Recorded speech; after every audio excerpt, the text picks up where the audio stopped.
So we're right around the time where, if you don't remember this video came out about 11 months ago, right after Curry's wife made that statement about the NBA being rigged, okay? That's why I'm putting out this video, because we're right there during that time. I believe it's 2 more weeks where that statement was made, and then all these videos by Ron Artest and then Steven Jackson came out. And before I talk about it, uh, I like Steven Jackson as a player. I like Ron Artest as a player. I think at the end of the day, Steven Jackson, he's a very genuine. He seems like a genuine person. I don't know him personally, so I can't really tell. But it just seems like he's that type of person, okay? And he's very outspoken. He's even admitted that most of the times that he's traded, it's because he's outspoken, okay? But see, in this video, I think he's very contradicting. He contradicts himself too much in this video, and I don't think he understands what he's really saying in the video, okay? And he is for the most part in this video, it seems like he's very angry at us, basically, the ones that are talking about these rigged, controlled sports, because he thinks that we're questioning their work ethic, okay? Which is not the case, at least for me, okay? I'm not questioning any of these players' work ethic. I know it's a hard path to get to the NBA, okay? I know they have tremendous talent, God-given abilities, and all that, okay? Athletic, and that's not the case, okay? That's not what I'm questioning here, okay? But he apparently thinks that most of us are alluding to that, okay? So just wanted to touch up on that and get that out of the way. That's not the case. But I'm going to start this video. And when Curry's wife made that statement, okay, 11 months ago, 12 months ago, right around this time, I haven't seen anything surface from her since, okay? Sure, she's making these cooking, she has this cooking channel and she's doing all this cooking and stuff like that, but I haven't seen anything surface from her. I haven't seen her at a game. I'm sure she goes to the game still, but I haven't seen it broadcasted like on ABC or ESPN. I haven't seen her, when they used to show her all the time when Curry was playing. Haven't seen that. So what happened? Where is she? What's she up to now? What is she doing?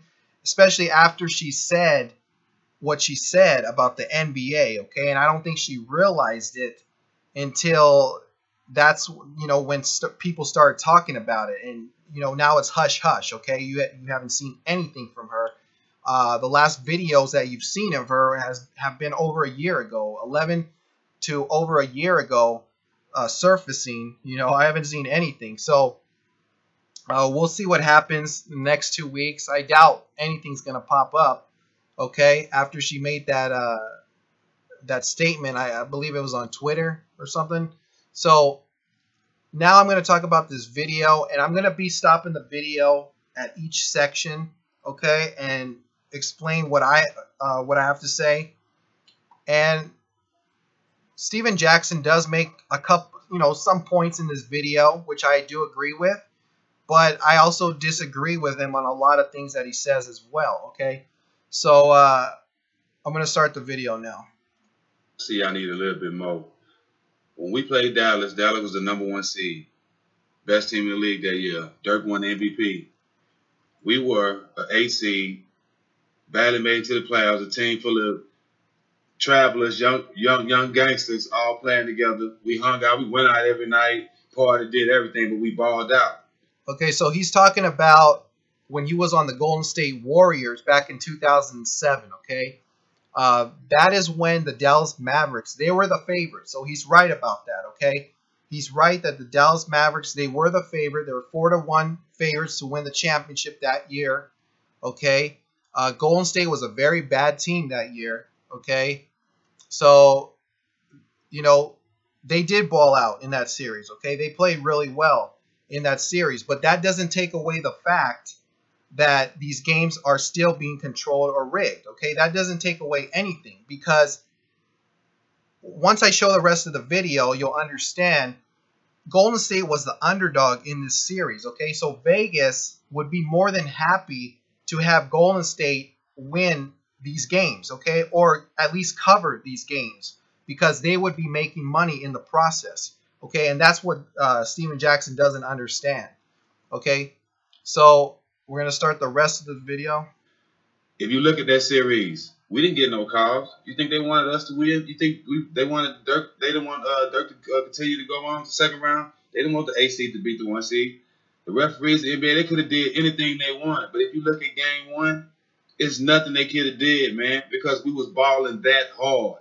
You see? Okay, so he's saying that the NBA wouldn't want Dallas, that there's nothing they can do to advance Dallas in the series, but we cannot really say that with 100% because, like I said, this league, the NBA league, is run by narratives. Okay, they want storylines. Okay, and at that time, I don't think Dallas really had a narrative. Okay, sure, Dirk was the star player on Dallas, but during that time, we had the San Antonio Spurs. Okay, they had Tim Duncan. They were in their prime. Tony Parker, Manu Ginobili, Bruce Bowen. I believe Robert Horry was on that team. Okay, so, and then we had the Cleveland Cavaliers with LeBron James. Okay, he was just coming up. He was still young. He was being coached by Mike Brown. Remember those teams? So we cannot say what the narrative truly was back then. Okay, at least I haven't done research on that to figure out what the narrative was. But I'm assuming that it was the Spurs, okay, because they did win the championship. And previous to that, not the year before, but the previous year, they had won the NBA Finals, okay? So they didn't win a back-to-back, but they had won previous to that, okay? So the Spurs were the talk. They were the team then, okay? That's when they were in their prime. And then, of course, we have the LeBron James, just coming up, okay? So I didn't really see a narrative for Dallas during that time. So I don't know whether the casinos wanted Dallas to advance, or the league wanted Dallas to advance, or Golden State to advance in that series. That's hard to say without knowing the narrative, and I haven't really looked back on that yet. So, I'm saying the referees couldn't have did nothing. The NBA could have did nothing about that. We was making our shots. We was D'ing up. We kept our composure. We found a way to win. We was some young dogs. That's why I said it can't be rigged, because there's nothing they could have done to help Dallas win that game. We just wanted it, and we took it. We had Dirk locked. For real. One more thing. Okay, so when he was saying that they wanted it more, and sure, as a player, that's what you're hoping for in a player. You want them to feel like that, okay? You want them to play hard. You want to see your team play hard. But see, that doesn't mean that the refs aren't controlling it, because like I said, Golden State was the underdog, and they were probably getting benefited by the calls, okay? Just because you come off a screen or get fouled, those fouls might not be called, and Dallas could be getting the short end of the stick there, okay? They might not be getting calls. Dallas might not be getting calls. And to the perception, to the eyes of the viewer, it may look like that, but they're not really getting calls because they're late on screens, they're not getting fouls, and that's why Golden State caught fire and started playing better and better, okay? So what he's saying there is kind of contradicting himself. It's so disrespectful. Because they're playing into Vegas's hands already, okay? So like I said, Vegas would be more than happy to have Golden State play well in that series. Respectful to Steph Curry, Klay Thompson, LeBron James, Kyrie Irving, all the great players that play in this league. It's disrespectful to say the game rigged when these guys put in all the time in the summertime, all this hard work on their game to be great, to be good, to be dominant. They put in too much work for y'all to belittle them or disrespect them and say the game is rigged. Okay, so I already touched up on that, questioning the work ethic, which that's not the case for me. At least I'm not doing that. No, these players are very talented, okay? But he thinks that. He's very angry about it. It's just sad. Just because your team is not winning or you seeing players play great and you see your player not play great. Just because your team is not winning, other players playing great, that's the typical excuse I hear in the comment section. When you criticize a team or a player, you see that a lot. That the game has to be rigged. I'm sorry, bro. The referees fucked over me a lot in my career. The NBA fucked over me a lot in my career with certain judgment calls. But at the same time, the game is not rigged. Players win games. Players lose. So he just admitted that the NBA does make mistakes. The ref does make mistakes. And I understand that. That's human error. That's part of the game.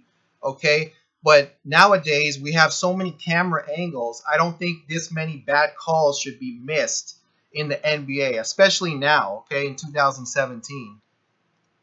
Lose games. Just leave it at that, man. Like I said, enjoy the fact that the King and the Curry are playing Game 7 in Golden State. It's good for the game, but it's not rigged.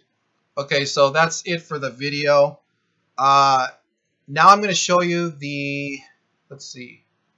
Now I want to show you the lines on these games, okay? And I'm going to show you these two arrows here where I believe that the public was kind of even on it. It's kind of hard to tell on these two games here. Okay, so this was the first game, April 22nd, the first game during the playoffs when Golden State played Dallas, okay? I went back 10 years to get this, these lines, okay? 10 years finding this and on this website, okay? So Golden State, Dallas was a 10-point favorite going in, okay? So we know Dallas was very Golden State was very overmatched in this series, okay? And you can just tell by them, if you look at all Dallas on the road, okay, they were favored in every road game they played Golden State, okay? So you could just see how overmatched Golden State was. Golden State was really bad at this time, okay? Very bad team. In terms, in the public's eye, they were very bad, okay? So Dallas is 10-point favorite. Golden State covered. And this is the game he was talking about. The first game where they balled out, quote unquote, what he says. 10-point underdogs. Golden State won outright. Okay, so that helped Vegas. Because going into a series, the public is always going to go with the better team. The team that they have, thinks going to win the series. Okay, so no doubt about it. The public was on this 10, going with Dallas at giving up 10 points. So the casinos made money here on this game, the first game, okay? Now we come to the second game on the 25th. Dallas is a 9-point favorite again. Okay, this is a game where it's kind of hard to tell because I can't bring back the percentages of where exactly the public was. But assuming by the first game and looking at the second game, this one could have been even, okay? This one might have had even action on it. So Dallas ended up covering, okay? It's hard to tell if they lost or won here. Okay, now we go to the third game, the 27th. Now I'm certain that the public went back on Dallas, okay? Because they're 3.5-point favorites on the road. As a sports bettor, and most public bettors love to bet favorites on the road, especially at a short line. If the team is better, they love to bet a better team on the road if you're getting a low line like this. So the public bet Dallas here again and lost, okay? So now we go to the next game, April 29th. Golden State still at home. Dallas is a favorite again, okay? They went again with Dallas as a 4-point favorite on the road because public loves to bet favorites on the road. So Golden State won here again, but it was really close this time. Okay, now we get to the first, May 1st. Dallas comes in as a 9-point favorite. Okay, now it's getting kind of bad for Dallas because now they're down. What is it? 3? Yeah, they're down 3-1 in the series. Okay, so this is a must-win for Dallas. Okay, so a lot of people went with Dallas here. Okay. This was another one that is kind of hard to figure out because knowing that sometimes when the public, is wrong initially and they see the other team playing better, they will go with the underdog and change their minds, okay? So it's kind of hard to tell if they were actually going with the points here. So this is kind of like an even matchup. these two games right here, it could have went either way. I'm not really sure on them. Okay, now on this one, May 3rd, I know for a fact they went back on Dallas because they're 2.5-point favorites on the road, and then it became an elimination game because Golden State had, Golden State lost here, okay? Or, yeah, Dallas won here, so now it's 3-2. So from then on, it was an elimination game. Dallas had to win. So a lot of people were going with Dallas here to tie this series up, okay? And Golden State ended up prevailing and winning here. So Vegas, the casinos won here again. So 1, 2, 3, 4. Going by this, the casinos won 4 out of the 6 games in this series. Okay, so they definitely made money. So what Steven Jackson is saying in the video doesn't make sense because it was playing into their hands from the beginning. Okay, Vegas wanted Golden State to cover that series and play well in that series. Okay, and like I said, the other reason you can't automatically assume 100% that given the narratives, you can't say, okay, they wanted Golden State or Dallas to advance because, like I said, there was really no narrative for Dallas at that time. Okay, so that covers the whole video, and we're gonna see what happens on these next 2 weeks. So that was why I put out this video, because I wanted to, I haven't really seen too many people talk about this. Okay, so I hope you enjoyed the video. I'll be back with some more. So comment, rate, and subscribe, and I'll see you then.